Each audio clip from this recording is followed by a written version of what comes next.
Hello and welcome to Movies, Films, and Flicks. I am Mark Hoffmeyer, and joining me is a man who's still reeling from the catastrophic failure of Face Novel. It's Phil Briggs. Face novel. Yeah. Face novel. Oh man, face coffee table book. Novella? Yeah, Yeah. yeah, face novella. Face autobiography? Well, I mean, I guess it is Facebook.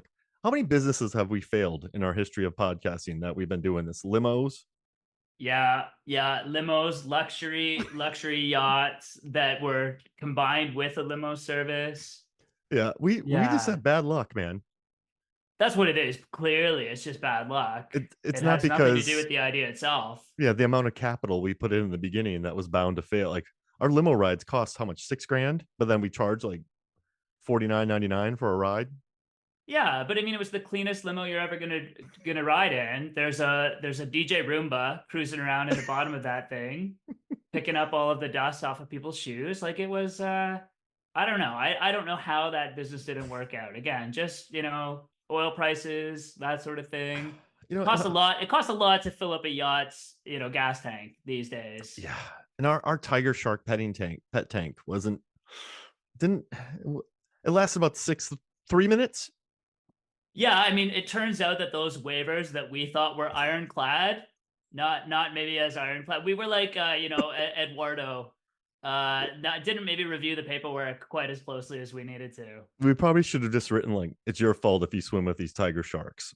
Like that's it. That's all we put in That's there. it. Yeah. Yeah, like you just like, what did you think was going to happen? Someone's like, well, why'd you have it? Like, well, we never thought anybody would do it. Yeah, yeah, we didn't anticipate. I didn't anticipate that one guy was going to put his entire face into the tank either. But people are just going to do unexpected things We sometimes. had like an Oppenheimer slash social network trial for like 3 months because of that. Yeah, and you know what? Aaron Sorkin could have made a courtroom drama about our business and the amount of court appearances that we've had to make as a result of all of the lawsuits from our various business It ventures. was like Catch Me If You Can, but it's like we got caught all the time.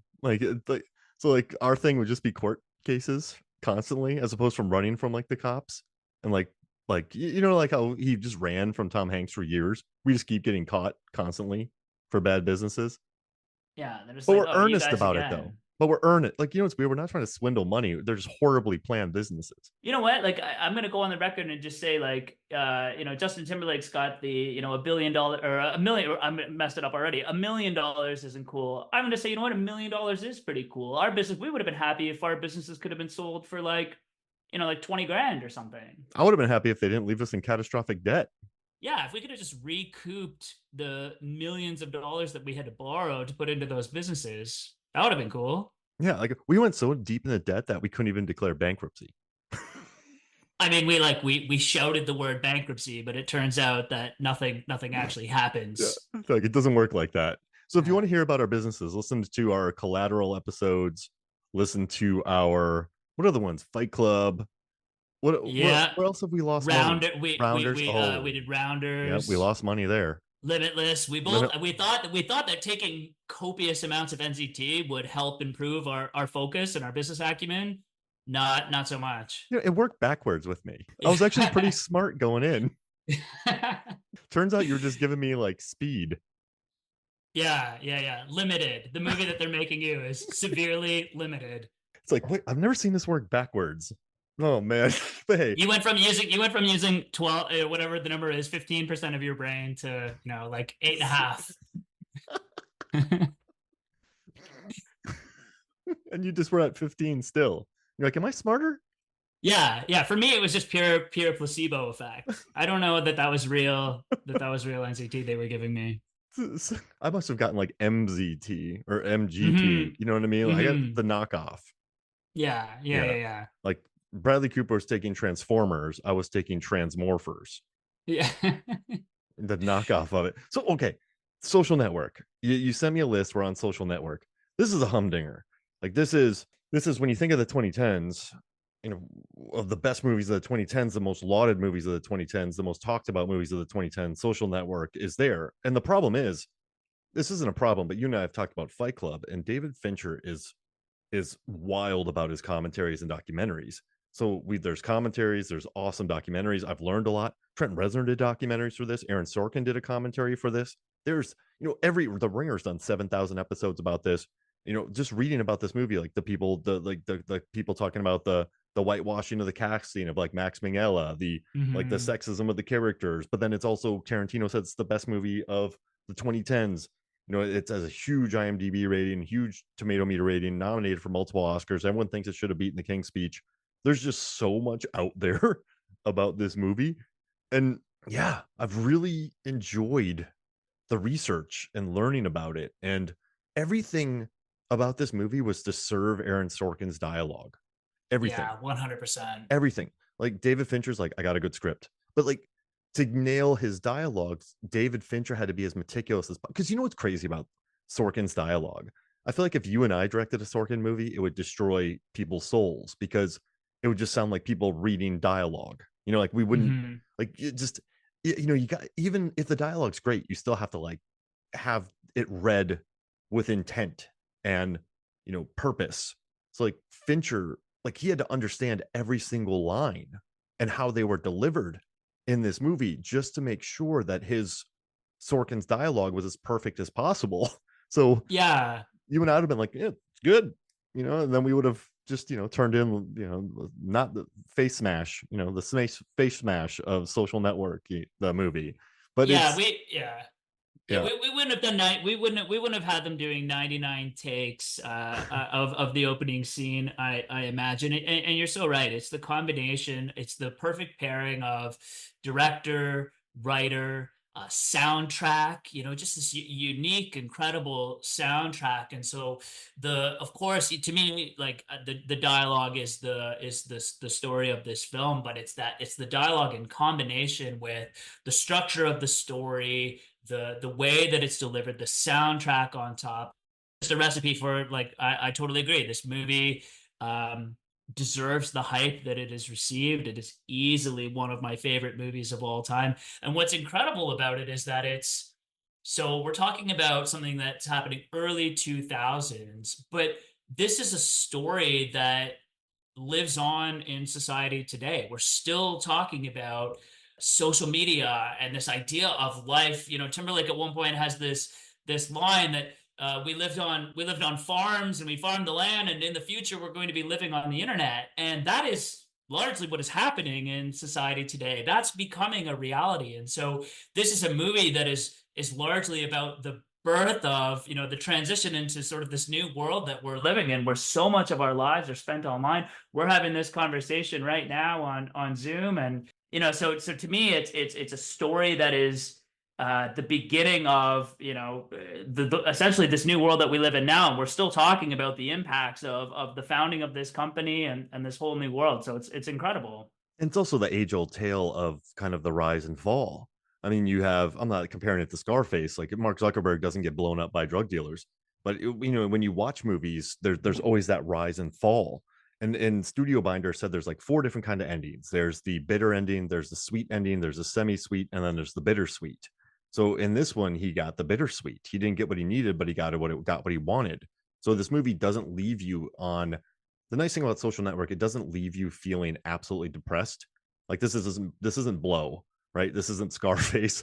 You don't feel like you've just been punched by a Megatron with a brick. I keep going to Transformers, but it's just a yeah. I remember watching it in theaters and just the darkness of Zuckerberg's eyes, like the way Eisenberg was able to play him. It's a really different Jesse Eisenberg playing him in this role. And I guess what I do like is when you read about Trent Reznor and Atticus Ross, they're like, normally when we make a movie, we want you to focus on our music. Like, but this one, our music has to serve the script. So if you're listening to Aaron Sorkin's dialogue and you're like, oh, that's a good bop in the background, that's not going to work. If you are watching this movie and you noticed the background production design and not the dialogue, that's a mistake. If you notice someone extra in the background not doing their job and that takes you out of the dialogue, so everything in this movie had to like we said service the dialogue. It couldn't be too flashy. Like when Eduardo was like, I was your only friend, he did takes of like, I was your only friend, like and that would have played false, and that's why he has him read so many times. And also, too, I just want to say, Fincher said that the average shot setup for this movie was like 20 minutes. He said he could set up a shot in this movie in about 20 minutes. So because they and also too, like the camera they shot on, they use a red. This is 2010. They use prime lenses on this. So I thought it was really, they use prime lenses on this, and they shot with the f-stop of 1.3. Do you know what f-stops? No, you Right. gotta explain all this to me. So like f stands for like the focal length of the lens, but so like I don't know, I'm gonna do some hand motions here. So like the lower the f-stop, the wider open you're shooting, the more light you can get into the sensor. So the higher the f-stop, the more the iris closes and you get less light in. It sounds counterintuitive. So the lower f-stop, more light; higher f-stop, less light. So they use these prime lenses. They shot wide open. When they went outside, they just use like neutral density filters, which are just, you just put it on the lens, which kind of like, so you're not doing anything in post, right? You're shooting wide open. You are putting the filter on to kind of dampen the light a little bit. And so you could capture as much light as possible. So their setups when they were inside, they only took 20 to 25 minutes because they're already absorbing so much light, having a full f stop. Does that make sense? Like all they were Hmm. capturing the light. And so when people are like, oh, they did 99 takes, they did 50 takes, it's if the you know what the longest part is? It's getting everyone there. It's getting the extras in the seats. Hmm. It's getting the lighting set up. Once you got them there, run that dialogue. Like the main point of this movie is the dialogue. So it's so, for me, it's counterintuitive to knock Fincher for 99 takes when you're there, you got the extras. If you don't get this opening speech right, these 8 pages of dialogue, you've missed your audience. You need overlapping dialogue. You need them to be tired. Like she's joking about the people in China. You got a 1600. They're talking about Roe. I mean, it's like a weird chess match, and then it has to end with him, just her calling him an a hole. So Yeah. you have to nail it. So you have to get the coverage. You have to do it right. You have to get the ambient noise. You have to keep the energy up. You have to tire them out. So when people are like, "Oh, he does too many takes," no, like Fincher sets up the takes, you're there, knock out the dialogue, get the coverage, get what Sorkin needs. So I don't know. I've always get annoyed a little bit when people go after him for his takes because Mm. he knows what he wants. And like he gets, like, you don't have to go back for reshoots, and it's budgeted into the schedule. If the setup doesn't take that long, you can knock it out. So I don't know. I just think it's, and like you said too, it's collaboration, right? We've watched Sorkin direct the Lucy movie. He directed what, Molly's Game. They're Yeah. good. They're good, right? But this is a collaboration. Like when you have I wish I can't think of something off the top of my head. But like when you have a beautiful collaboration between artists, they keep each other in check, right? But if you just have free reign on a movie, you wrote, direct, you produces, you don't have someone in your ear being like, hey, rein it back or figure it out. And so I think this was a really good synthesis between the two of them to make this. I totally agree. And that opening scene, I'm really glad that you highlighted that one because it really does set the tone for the entire movie. That you've got this fast pitter patter back and forth, classic Aaron Sorkin right out of the gate.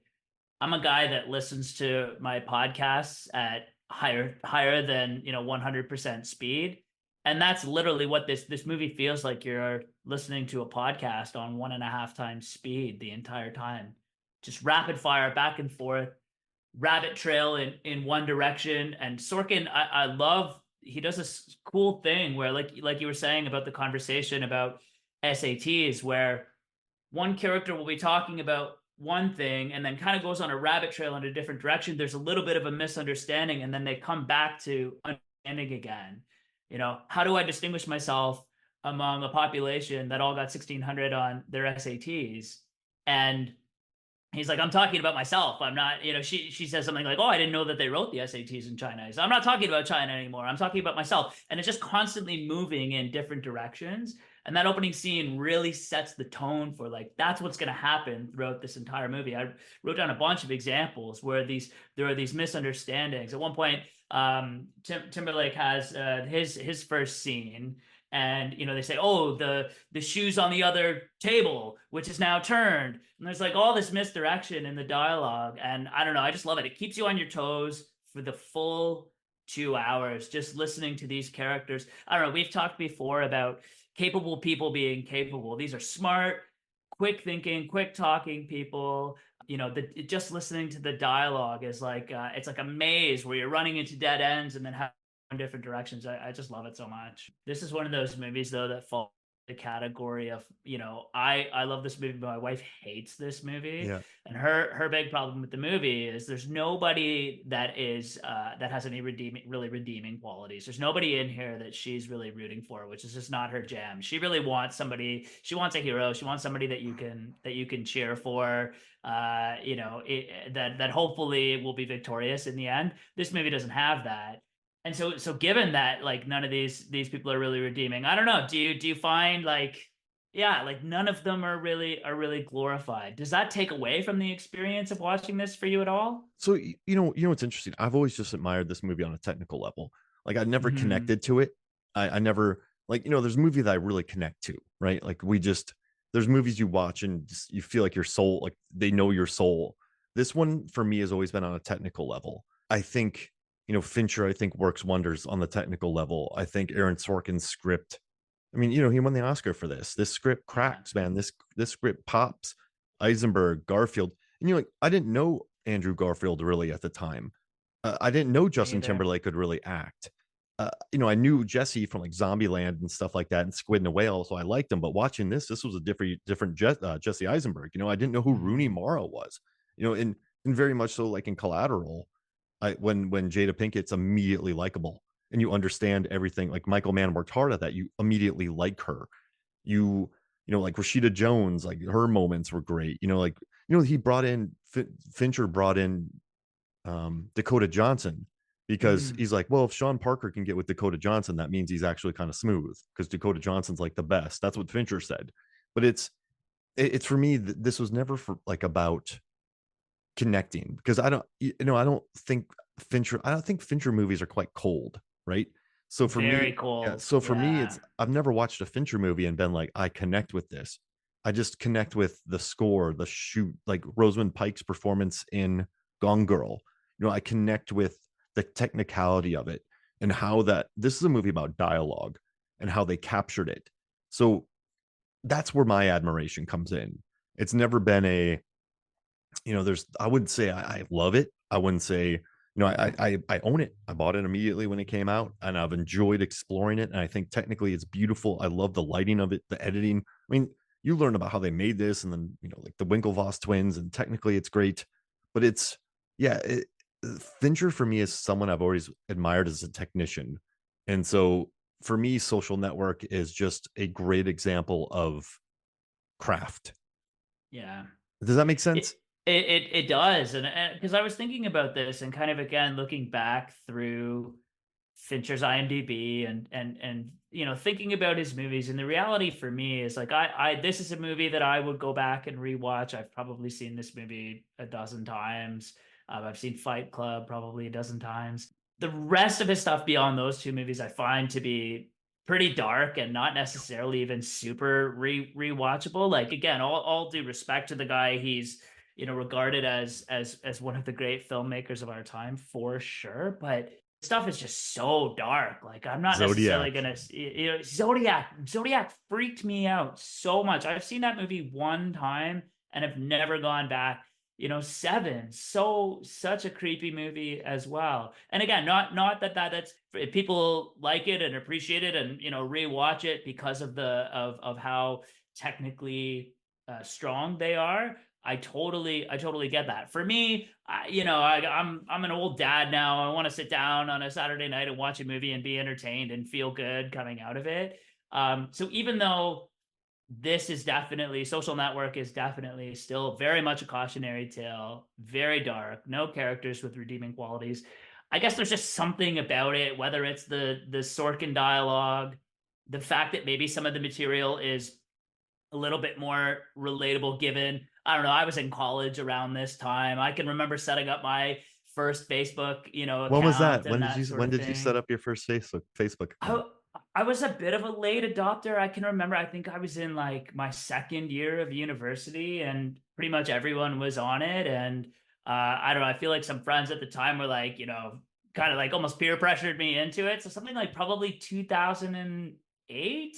That's when I was did. Yeah. probably when I set it up. I moved to Korea and I was like, I guess I should keep in touch with people. And then someone told me that Facebook was a good way to do it. So I started Facebook just to Hmm. keep in touch with all the people I met. So like I had MySpace in college. I wasn't even on that too much because I think I had a dial up internet. But yeah, the first time I did was when I got like when I moved to Korea, I got Facebook. Just because like I should probably keep in touch with some of these cool people I meet. That was my Yeah. first time. But no, and I think there's something about social network where it can be a comfort watch because man, I'm telling you, like the speeches, like Justin Timberlake has never been better. He's just so slimy. You know what's interesting? Like I was reading about these guys like Eduardo Saverin. Like he just, he recently renounced his American citizenship so he didn't have to pay $750 million in taxes. Oh Like wow. Sean, like he was part of Spotify, Mark Zuckerberg. I mean, I take this movie as a work of fiction.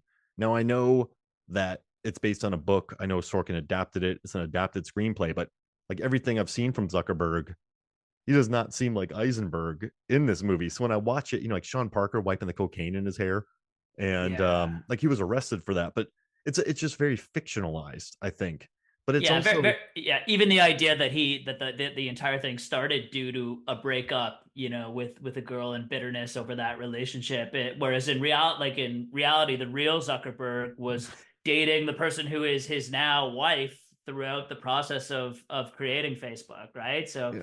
definitely, it's there's some Hollywood liberties happening here, but it very much is cautionary tale, a tragedy, an extremely well made story, but obviously with the truth stretched pretty much. But it's the craft, man. Yeah. It's the craft. It's the cinematography. It's like that opening scene with Rooney Mara, right? She's bathed in warm light, and at the time she was a little younger, so she had like a little bit of a more of a round face. Like in a lot of film, when characters have like a rounder face that signifies kindness, happiness. And then you cut to Eisenberg, who's all angles, man. Like his jawbone, like the triangle, the way he's lit. Like you have this really interesting opening scene, right? And then throughout the Winklevoss race, like there's 6'5" and there's two of me. And like Justin Timberlake, man, like he's never gonna be better. Like I think he's fine in Yeah. other movies, but he's never like this role, like Sean, like, he's so good in it. And Andrew Garfield gets those moments to shine and all the character actors. I mean, in the commentary, Fincher was saying he just got whoever he wanted because everyone wanted like Rashida Jones. She's awesome. She sat around as an extra for 2 weeks just so she could get a couple pages of dialogue. Hmm. You just have really excellent actors coming in, just knocking it out of the park. So yeah, I mean, I'm listening. Like this is a weird one, right? Like I can almost understand that people don't kill me, but I can understand why King's Speech beat it for Best Picture because you walk. So this movie has, what do we decide, as a bitter sweet ending, right? Yeah. It's not a bitter ending.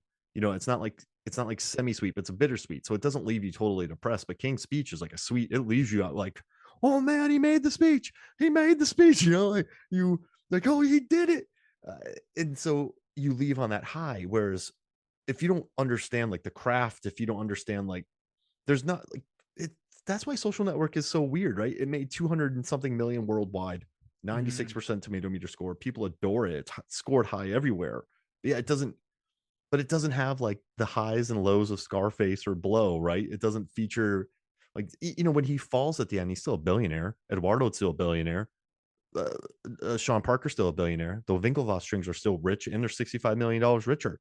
Like no one leaves this move. Like it just, and since it's fiction, like, you have Zuckerberg all on his own, but he's rich, like it and he's it reminds me a lot of some of the other movies that we covered, like where I think about like The Prestige, for example, which we talked about being largely about two people that are so ambitious that they are willing to sacrifice their entire lives, all of their relationships, like leave people, for dead essentially along the way in order to achieve their to satisfy their ambitions and achieve their goals. And this movie is very very similar to that, right? And so for all that, yeah, everybody ends up rich and powerful and that sort of thing.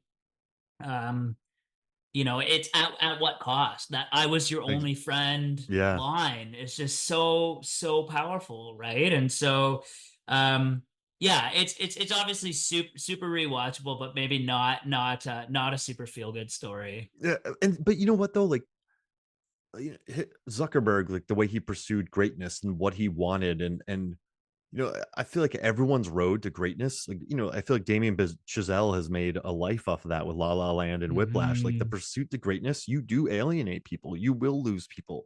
Like for every like Cristiano Ronaldo, right? Getting up at 6 a.m. in the morning, stretching, playing, stretching before the game, stretching after the game. His body is a temple. Like you have to make a lot of sacrifices and you probably do have to lose some people along the way. I'm not saying it's great, but I do think like that's why I don't get jealous of some of the richest, most successful, best athletes because like how much work they put in. Like Did you ever watch? I Did you ever haven't put watch in that work. the last? Did you ever watch the Last Dance, the Oh Michael yeah, Jordan it's documentary? absurd how much work Jordan put in that whole team. Like it's But also how crazy yeah, that guy was, yeah. man. Like the way that guy treated his teammates and his family at the single-minded pursuit of excellence in his field. Just Well, yeah, that tunnel vision. how do you get there? You know what I mean? Like how the best do that. Like you have to become almost brutal, right? Like, and that Mhm. was a oh man, what a documentary. Made me want to watch it again. Yeah. But it's It it's really is incredible. and so you watch this movie and and it's kind of nice that there's no death in this. There's kind of nice that there's no he became broke. It's kind of nice that this isn't like the story of Sean Parker tells the story of Victoria's Secret. The guy sold his company for $4 million and he killed himself later on when it blew up. Like there's sadness to it, but it's not like a Citizen Kane. It's not like a it's yeah, he's still existing. He's still doing I think, at the end, Zuckerberg tries to do the friend. In this world, he tries to do the friend connect to Rooney Mhm. Mara, and he when he talks to Rashida Jones, like I think you don't leave this movie without hope. Like they're just friends that and you know what the tough thing is, like Eduardo and Mark in this movie, you never spend much time with the two of them. Like, sometimes like, oh, I read your blog but you're never with the two of them alone long enough to really love their relationship. And like when it collapses, it doesn't hit as hard because you never spend as much time with them. I think it's just the overall idea of him ending up alone. So for me, like I said, man, watching this movie, I'm like, this is cracking. This is good. But there's movies like Take Shelter that I bond with. There's movies that I feel, but this one I think just the craft of it and just The craft. yeah, For, yeah. for sure, for sure. So let's break down some of the specifics. Like what would you say? Like what are some of your favorite scenes in this movie? What jumps to mind for you right away? Well, I just want to say how hard it is to you have a script this good. Some people make a joke like Andor. I think that's one of the best written shows, and someone made a joke like it's director proof, like because the dialogue is so great. Right. But no one rested on their laurels. Hey, we got a good script. We'll be fine. You can tell movies that aren't that great when they're just like, we got a great idea, but that's it. Like, we don't think beyond that idea. And so for me, when you're watching this movie and like you can just feel Fincher, but you can also feel Sorkin and just the collaboration. So like when Mark is Mhm. talking, right? When he's like, you have the barest minimum. You have like I like if you think I think if your clients want to sit on my shoulders and call themselves tall, they have the right to give it a try. But there's no requirement that I enjoy sitting here listening to people lie. You have part of my attention. You have the minimum amount. The rest of my attention is back at the offices of Facebook, where my colleagues and I are doing things that no one in this room, including especially your clients, are intellectually or creatively capable of doing. It's what's best too is sometimes dialogue I hate when dialogue reads as precious. Like, remember post Tarantino, how many post like Tarantino esque movies we got that felt fake? Yeah.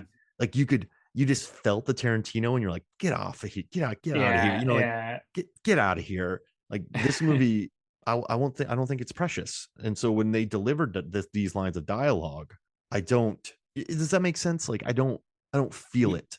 I don't get annoyed. I don't feel. Oh, listen to that dialogue. I'm like, this is good dialogue. It and that's Yeah. hard. These are super smart people. Yeah. And so like the idea that these people would be able to articulate these kinds of thoughts this clearly with this much intensity I don't know. I mean, I've chatted with people that work in the tech space. A lot of them are very driven, type A, intense people that talk fast, think fast, type and code quickly, that sort of thing. And so, yeah, you don't feel the dialogue. This feels real, in a lot of ways. Yeah, I think it's perfect. And like Sean Parker, when he's like, "Hey, do people show off their picture of 14 mackerel or one gigantic, trout?" It's you take a picture of the 3,000 marlin, 3,000 pound Mhm. marlin, not the 14. What is this? 14 trout. 14 Yeah, trout. yeah. Yeah. You take a picture of the 3,000 pound marlin, and like when people are hustlers like that, like I've met hustlers before. That's the way they talk. Like, and they do win people over, and I think art. Like, what's interesting too is like the best thing this movie does is at some point Sean Parker has a point, right? He sees the potential, he sees the coolness of it. Remember Facebook back in the day? There was a EDU, like it's cool, right? You're in Mhm. school, it's exclusive. But then he's so slimy. You can just feel the slime in this movie, you feel the slime just oozing off of him. And so I think Eduardo, who brilliant guy, he can make $300,000 predicting weather, but he was a little bit misguided in his attempts. And then you have Mark in the middle, who when the jealousy over the Phoenix Club, then he also when he cut the bank account, he's like, okay, I got to make some moves here. And then when Sean Parker had him taken out, he's like, okay, well, I got to become the boss here. And so none of these guys are great dudes. The movie never even tries to imply that, but none of them are pure evil either. There's no absolute caricatures, I would Well, say. yeah, the video that you sent me, that broke down again this being a bittersweet ending, talked about the fact that ultimately one of the fundamental things that's happening in this kind of story is that the main character believes a lie of some kind. And so the lie that Mark believes is that he needs to get into these exclusive clubs because they are what's going to lead to a better life. And he has to do something big and impressive in order to attract the attention of these social elites that otherwise would not pay attention or give credit to a guy like him. And ultimately I think the movie depicts that as being a lie. And Sean Parker is someone that represents that lie, and portrays this image of living a better life and being successful and being able to thumb his nose at these people that are looking down at people like him and people like Mark Zuckerberg. And ultimately, though, that turns out to not be true, right? And so I think that that's one of the really neat things about this is that it's these characters. We love stories where the characters are flawed. The hero, the main characters, if you will, or the heroes are flawed in some way, right? Again, we go back to Fight Club. Like we have Jack, we have Edward Norton, who believes a lie throughout the majority of the story, doesn't have the right perspective around what's actually happening around him. That's a big part of what's going on in this story, and it's just such a neat way to tell a story. Yeah, and listen, the story's been told many times before, but the way that they're able to, and also too, like I admire movies that can make boardroom scenes exciting and pop, and find the angles for it, because I've sat in rooms, I've worked on the coverage, right, and it's boring. But to keep that up and to find a way of people in boardrooms talking and to make it interesting and not overly Sorkined, like Sorkin could easily become Sorkin esque, like ways if so. I just admire that about what they did here. And one question for you. So at the end, Rashida Jones says, like, you're not a bad dude, you just try to be one. Mhm. But everything we've seen about calling the papers with the chicken and calling the cops and what he wrote about Erica and he they're like, you're not a bad dude, but they never show him ever being a good dude ever. So when she says that, I didn't like that line because I feel like we were never that's my one false moment because it's trying to tell us how to feel. And I did not agree with that. Like I don't know from what we've seen at all of Zuckerberg that he's a good dude. Is it just that he wants what we all want, which is he wants to be loved, he wants to be accepted, he wants to feel like he's good enough, like he's making a difference in the world. And in some ways, because he feels like he doesn't have that, or he's not getting that, he's essentially lashing out in all kinds of different ways. He doesn't trust people. He's betraying, people along the way.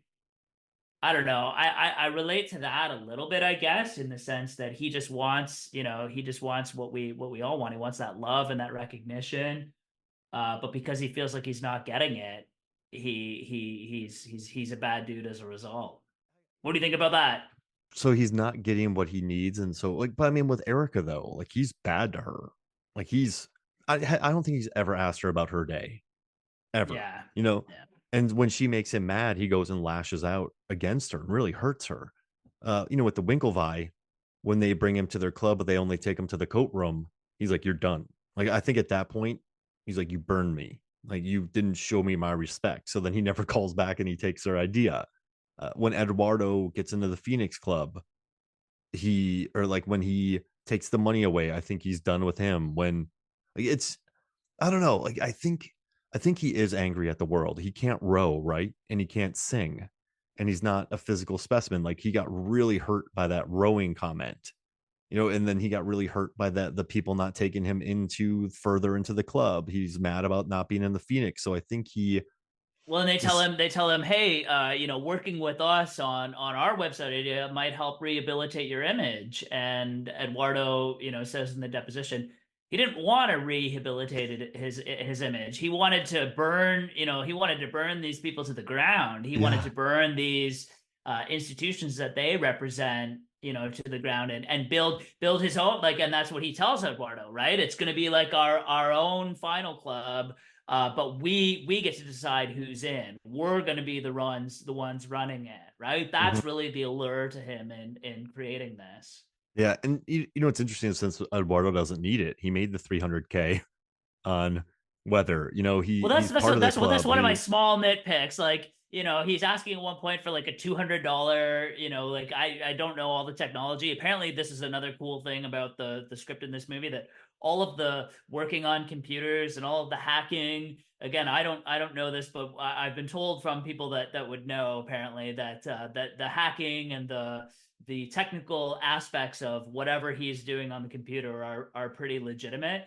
And they asked for, he asked for some like $200 piece of equipment, and Eduardo really had to think about it after making 300 grand in oil Yeah. filters. And then he's like, "Yeah, I'll give you 18,000." And it's kind of 18,000 plus the 1,000, which equals 19,000. And if you want to check my math on that, you're welcome to.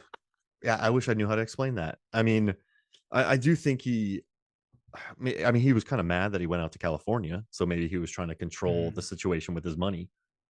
And then does that make sense? Like he was maybe if they stayed back in Boston, he would have funded more because they're not in California uh, with Sean Parker. It's a yeah, that's the one part I think I haven't really thought about. But I mean, maybe he's paying for his own tuition. Maybe he's no, I don't Yeah. think so. I mean, he's at Harvard. But yeah, I don't know. And like they're kind of making fun of his suits. I'm like, yeah, but he made 300K. So it's He he also is he also ultimately, I don't know whether this is vindication. Again, I don't totally know how this all shook out in real life, but ultimately in the story, like Eduardo's argument is that they should be allowing advertisers to advertise on Facebook in order to monetize the site. And ultimately, the reason that Facebook is worth, or Meta is worth, whatever, almost $1 trillion now, is because they are the one of the largest advertising platforms in the entire world. So ultimately, I mean, maybe Mark knew that, and it was more a question of the timing. We got to wait until we have a certain amount of enough. users and it's cool enough and all of that. We don't want to make it not cool with ads too early. But ultimately it's, the advertising thing does end up obviously happening at some point. Parker Posey tells a story. She's like, I was the country's it girl for independent movies until an article about me being the queen of independent movies came out. And then I became just not the queen of independent. So, listen, I mean, Facebook was cool, right? Remember when people, the EDU, like you had to have the college thing, like that's how you get in. It was exclusive, right? It was young. So, yeah, you Mhm, don't want Hank Socks on there. mhm. And I think you're right. I think he wanted to blow it up to where it is, get the algorithm, sell data to people, make that money, Oh man. advertise. And so, oh man, the sponsored stuff. And also like sponsored, like people pay to have their Facebook posts more visible, but that's still advertising because they're paying for it. So I think he wanted to find a way to not make it uncool immediately. And it Mhm, succeeded, right? Like I think his instincts were right there. And I think Eduardo was looking at it not in that way. And I think that's where Sean was right. But you get Sean, like, what's like, I feel like Sean's one of those guys where even if everything's perfect, he's still going to mess it up. Like, he's a billionaire now and he just bought like a $95 million chalet. No, or was that? No, that was Eduardo. Like, Sean was he helped Spotify get started. He was like on the Spotify board for 7 years. But in this movie, not in real life, I feel like in this movie, he's just going to mess up anything. Like, he's that dude. Like, even if it's like, hey man, like our boat's running good, he'll just poke a hole in it. You're like, why'd you there do that? Like what? Like now it's water's gonna slowly trickle in. Like, like why? He's like, I'm a scorpion, like I'm gonna mess this up. So Yeah, he's it's one. He's clearly like a super smart, immensely talented guy who just kind of can't get out of his own way yeah, in some respects. It is interesting. There are some parallels I think with the way he's portrayed and real life. There's a cool article from many years ago that came out probably in and around like after this, just after this movie came out, profiling Sean Parker. I think it's in Vanity Fair, and it talks about how he in real life he's a little bit flaky and hard to work with, very much a visionary, very smart, fast talking, just like he's portrayed in the movie. But they talk about how a lot of his coworkers would do this thing where they call it trying to war dial him, where basically when they were just trying to get a hold of him, they would just keep hitting redial on his phone over and over and over again. They'd call him 45 times until he finally picked up the phone, because he's notorious like for disappearing for days at a time and just never answering his phone. And so they would just like when it was super serious and they needed to get in touch with him, would just desperately call him over and over again. jeez Louise, that sounds horrifying. But I like, couldn't oh, imagine working in a job where that kind of thing is happening for sure. Timberlake plays him great, right? He plays him well, but this movie also is so fiction that it's like you read about what happened in real life, but then you're also kind of like, well, a lot of liberties were taken on this. I don't know. So Which I I think don't. is fine. I think it's Yeah, no, fine. that's fine. It's Yeah, an incredible movie. It's an incredible story, and it doesn't have to like if a criticism of this is not very historically accurate, I think that's kind of that's lame. That's not no one should be watching this movie nitpicking the historical accuracy or watching it to try to learn about what happened with Facebook and the invention of it. They should enjoy it instead for the story, for the performances, for the soundtrack, for the directing, for the cutting back and forth, between the deposition and the scenes that are, taking place throughout. Like it's just an incredible standalone movie. It doesn't matter. It doesn't matter if it's not totally historically accurate. and like, it's like people watch these shark movies and they're like, you know what, a shark would never do that. I'm like, yeah, because it's a genetically modified super shark. Of course, it wouldn't behave like a shark. So yeah, Yeah. but that's a cottage industry, though, man. People are like, how historically in like truth versus fact or truth, like Mhm. like what's fake, what's not. Like that's what people read, and I hate it. But it's you got to respect the game, right? Like that's what gets read. But whenever I Mhm. see those articles, I kind of die a little bit inside.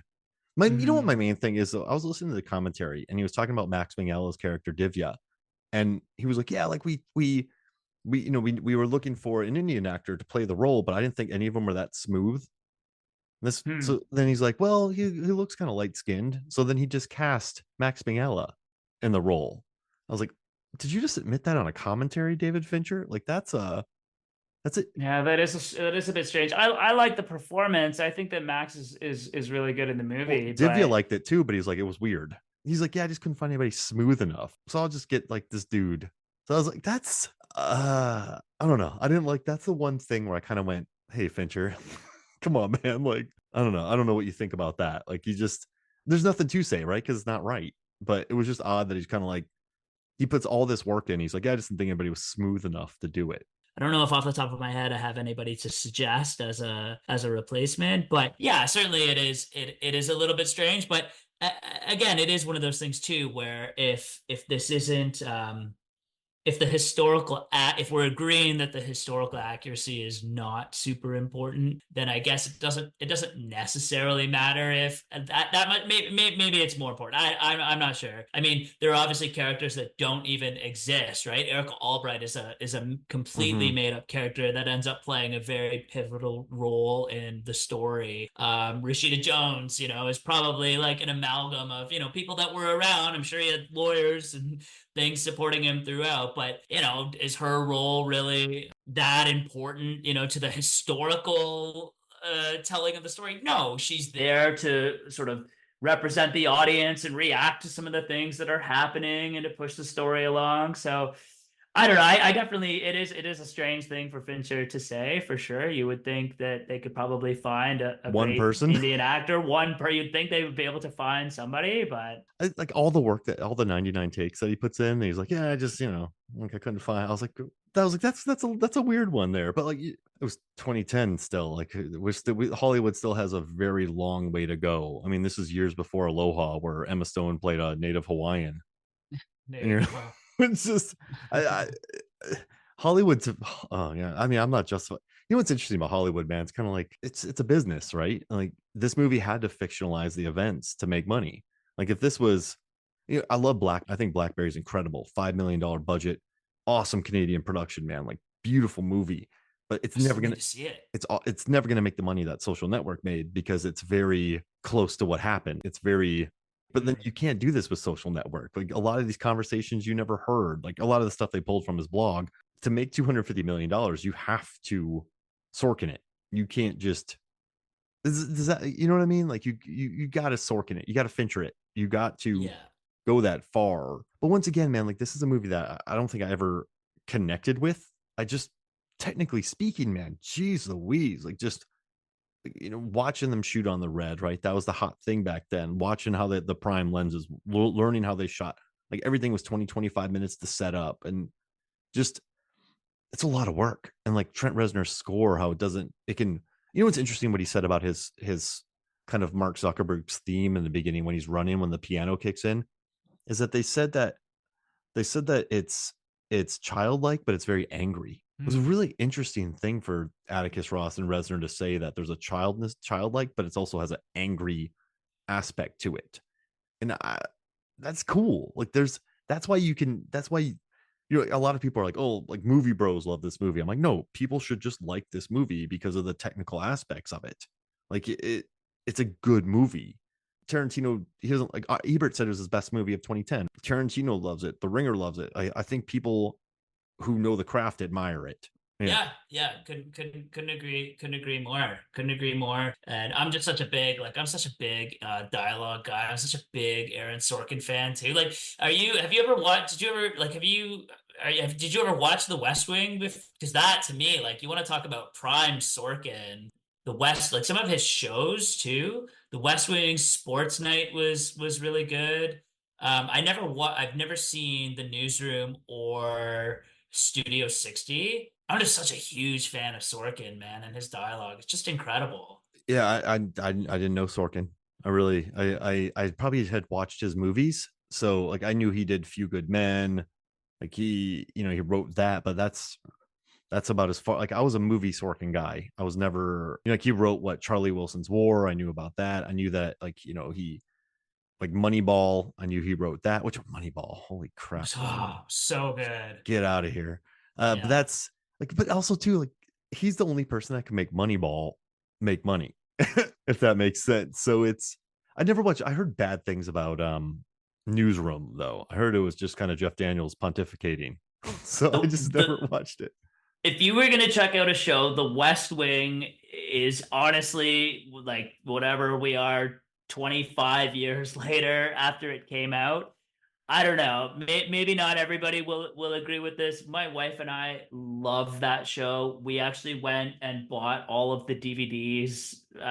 Like so, we have every season. We've probably watched it the whole way through at least 5 times, and it really represents a time maybe that wasn't real, but like just politically, there is so much hope and optimism in that show again, and it's smart, capable people being smart and capable. You talked about like Sorkin having the ability to make people sitting in a boardroom interesting. This is people crafting political documents and economic policy and things like that, but it is thrilling, it is fascinating, it is an incredible ensemble cast that are walking around the building talking at 1.5 speed. So if you get a chance to check out The West Wing, I think it'd probably be worth going back and checking out.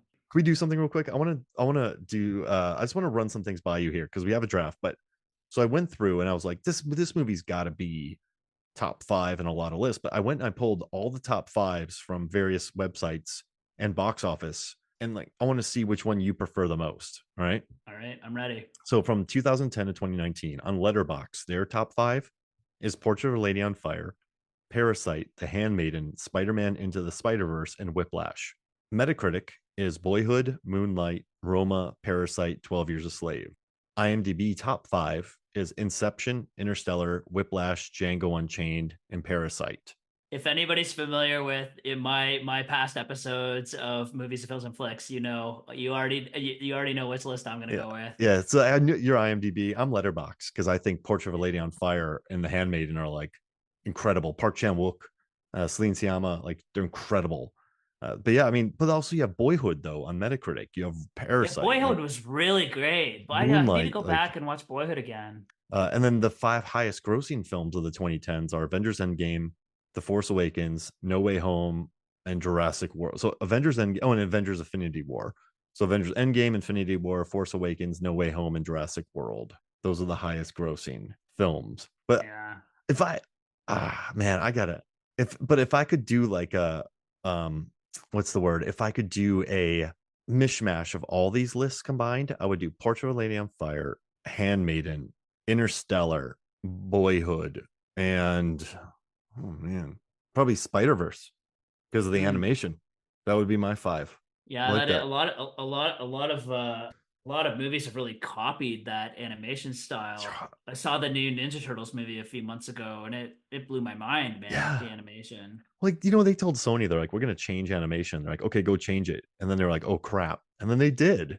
It was Yeah, awesome. they It was a did. gamble. And listen, I love all these movies. I'm not saying any of them are bad. This is like saying something's more awesome than something that's awesome.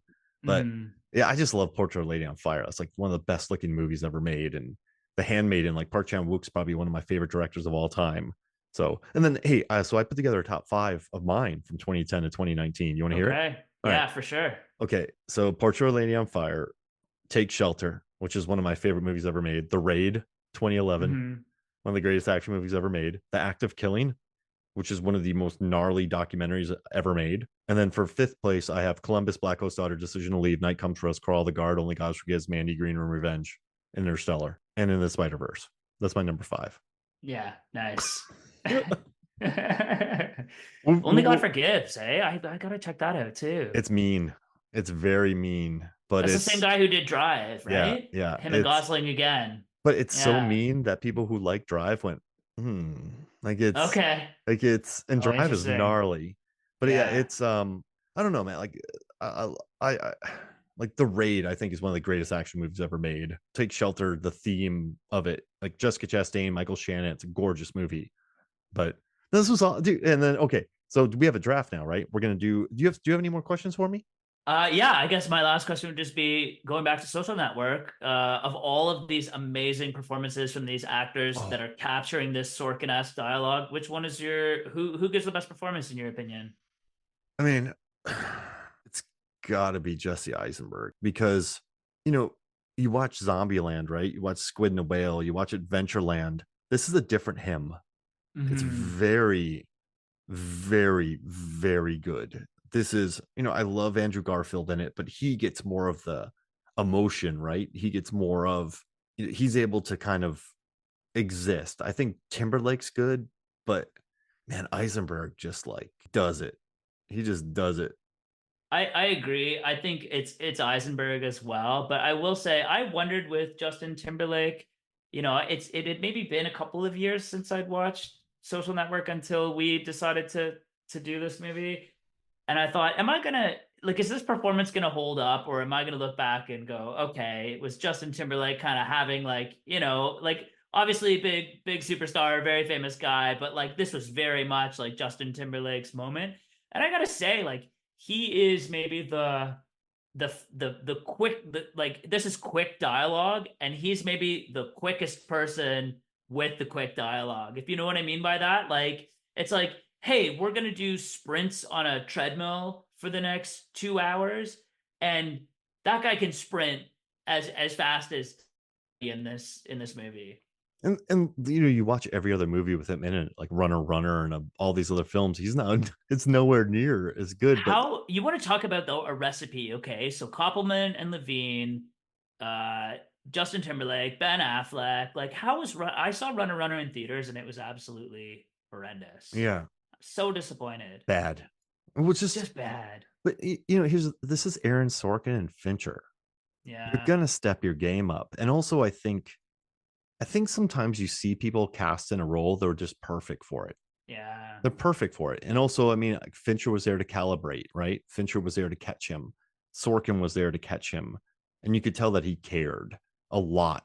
Timberlake cared a lot for Yeah, this. he was the only person that I guess was either allowed to or went and actually met the person that he was portraying before they actually filmed the movie. Everybody else was banned from doing it, but I don't know. I guess they let Timberlake go and meet the real Sean Parker, who basically told him, you know, meeting me is not going to help you play this character that they've made up, because it's not the real me anyway. Yeah. What sucks too is I wish, like, The Crown. I feel bad, but like The Crown had to do Oh, this thing where it's like, this is not true. This is fiction. Like they had to put the disclaimer because everyone was believing it as the yeah. truth. And I think relative, and like with Fight Club, right?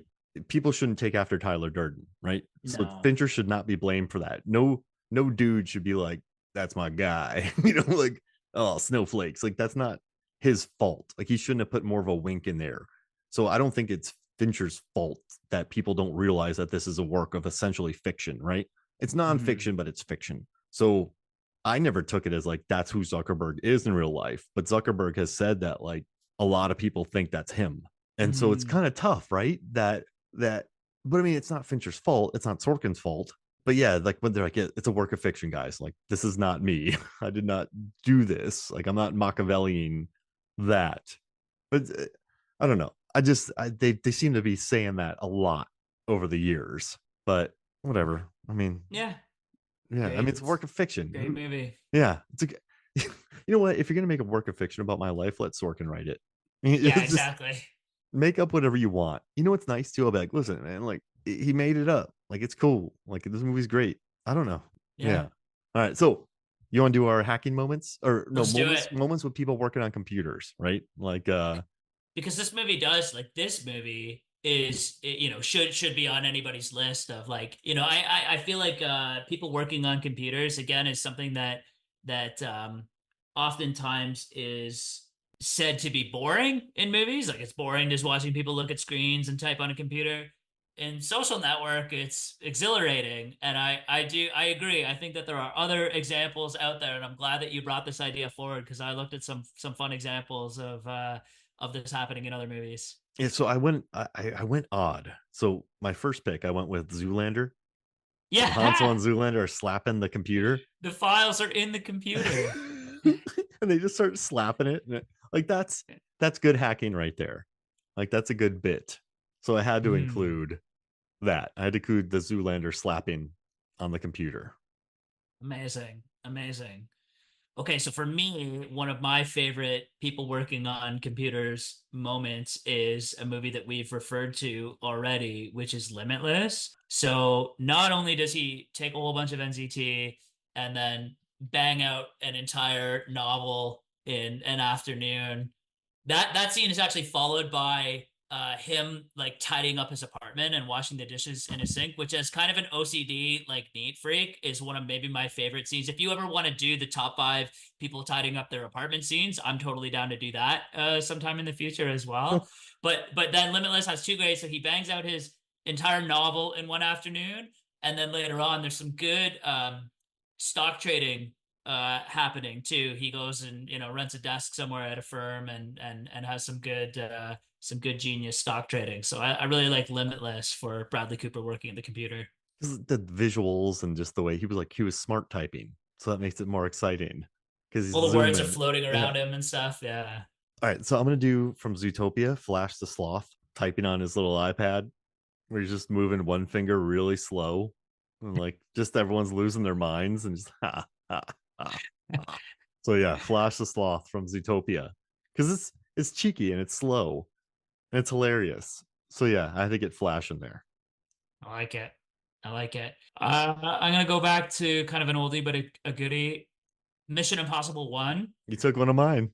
Oh, descending in from the ceiling, Yeah, and then dude. the drop of sweat falls, and he has to does it or it's on the glasses, and then he catches it. Yeah, classic scene, amazing scene. The working on the computer is kind of I don't even remember exactly what it is that he's doing on the computer, but it's the acrobatics required to get to the computer. Imagine he like signed on there and like I don't know, it's like Zoom needs to update or something like that. Like I was complaining before we got onto this call that Zoom was taking forever to update. Imagine Ethan Hunt, he lowers in from the ceiling, he types in the password, and it's like, oh, sorry, you got to wait a couple minutes for these updates to install. NSA needs to update. Yeah. Yeah.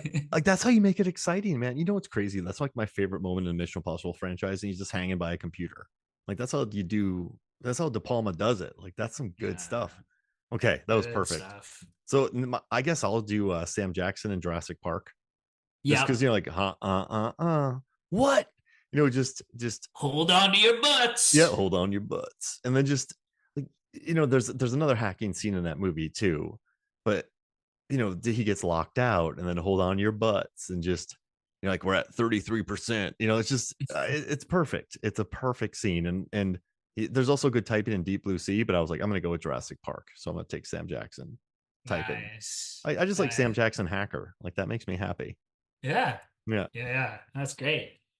I always One of the other things that I really like in movies is whenever we have like an assembled war room of people, so we're all surrounded by computers, and we're chasing after Jason Bourne, and we're watching him go through the streets, or we're launching a space shuttle, and we've got everybody in the control room in NASA, and we're cheering, or like the meteor breaks in half and everybody's high-fiving in Armageddon and that sort of thing.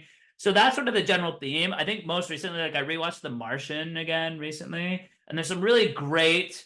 We're all in the control room, and he's driving the Land Rover, watching him on the screen, and we're trying to send him messages, and we're going back and forth communicating to Matt Damon while he's on Mars. So I'll go with The Martian for great working on computers. Dude, Vikander does some great looking at computers in Jason Bourne. Yes, she does. Yes, And Ed yes. Harris does some good computer work in Apollo 13. Mm-hmm. That was good. We had to have a big board moment. I like Yeah. that. That's Not just one person. I guess the difference, right? Instead of one person typing on a computer, I like a room full of people on computers. I love it. That's a good pull. That's a really good pull. Since you took my Mission Impossible, I'm gonna take McCready in The Thing playing chess, and then he just Okay. pours scotch into it when he loses. Like he hits a couple buttons. It's 1982, and then just destroys it with some scotch, some blended scotch. That's a great computer scene. Perfect. Yeah. Phenomenal. That's a Right. good poll. I like Right. it. What's your last one? Oh, one of my students wrote a review for The Thing, and instead of looking up Kurt Russell's name, she just said the guy with the great hair. Oh, nice. That's Okay. so instead of calling him McCready or Kurt Russell, the guy with the great hair. If That made me someone said the guy with the great hair and I didn't know who they were talking about, would I automatically think Kurt Russell? He's got to be like top five great hair category, right? Probably it is Kurt Russell. yeah, who's gonna beat him? Keanu? Keanu does the long hair. Yeah. Dwayne Johnson's bald. Jason I, Statham's bald. I always like the theory that Mission Impossible movies depend. It's Tom Cruise's hair that's going to Hair. determine how high the things are that he's falling out of is largely determined by how long his hair is. We should do a hair off. Kurt Russell versus Tom Cruise. Yeah, We should just do a yeah. really random episode where it's like Tom Cruise versus Kurt Russell, best cleanup scene, a hodgepodge episode. The thing about long hair Tom Cruise is that when he's doing his Tom Cruise running, the Tom Cruise running is enhanced that much more Yeah. by the flying. Like you think about like Vanilla Sky, where he's running through the streets of New York and he's got super long hair in that movie. The Tom Cruise running is really enhanced by long hair Tom Cruise. Mission Impossible 2 as well. Right. Like we did Collateral. There's some great, a very long distance run in Collateral, but he's got the very short kind of gray hair. Might have been better if he had the Vanilla Sky hair in that movie. You know, But that would take away from the look though, because he's got the gray hair and the gray suit. So yeah, I don't know. It's a trade off. You don't want gray long hair. That would look interesting. No. Yeah, that might not work. He'd look like one of those guys from the Matrix 2. Circular glasses on him and like just Yeah. All Okay, right, my last pick is the first when you said to me we're gonna do a draft of movie scenes of people working on computers. This was the first scene that came to mind, and when I started looking, just doing a little bit of research and thinking of other ideas, so many people bagged on this movie, and it surprised me a little bit. It's been years since I've seen it, but this is one particularly memorable working on computer scene. Swordfish with Hugh Jackman. that scene. You know the scene. You know the scene. You know the scene I'm talking about. For those that haven't seen it, let's just say this guy's a really good computer hacker. You know what's funny? The director's like hacking's boring, so we're just gonna add this element into it. It's so early 2000s. It's like Very, so. very much. It's like wildly early 2000s. Oh man. Aggressively early 2000s. It's people go after Social Network, but watch Swordfish. But it's yeah. But you know what? Though? I remember early 2000s Mark watching it and be like, well, that's interesting. Like I've never seen that Yeah. before. Never seen that before. You've got 1 minute to hack into this mainframe. That's a high pressure situation. You've got a gun to your head while you're doing it. That adds to the pressure. How could we make this even more difficult? They find a way. And one I want to include too is Hackers, because that's a movie I watched on VHS cassette, and just this the hacking, going into the world of what hacking was. Like I had to do a mid-90s hacking movie, like the net, because in Goldeneye, like hacking back then was huge in the 90s. So I had to include at least one hacking scene from the 90s. But dude, this was fun, man. Thanks for talking with me about it, like talking to me about it, and like I've never explored the extras of Social Network before, so I'm glad we did. Yeah, absolutely, man. One of my favorite movies. Another one crossed off of the gigantic list that I sent you. That was probably like 3 or 4 years ago now that I sent you that list, which is crazy to me. But we've really made a lot of progress on that. What do we have coming up next? Well, Last Samurai, I think that'd be fun. Think that's the next one? Yeah, we were just talking about long hair Tom Cruise. So okay. So we'll do, when we talk about Last Samurai, we'll do a Kurt Russell versus Tom Cruise, long hair, short hair. Perfect. Do you want to pick Tom Cruise and I'll pick Kurt Russell, or do we want to what do we want to do? Do we want to pitch a case? I think here's what we got to do. Yeah. You got to do. So I'm trying to think about whether this will apply to Kurt Russell as much as it will to Tom Cruise.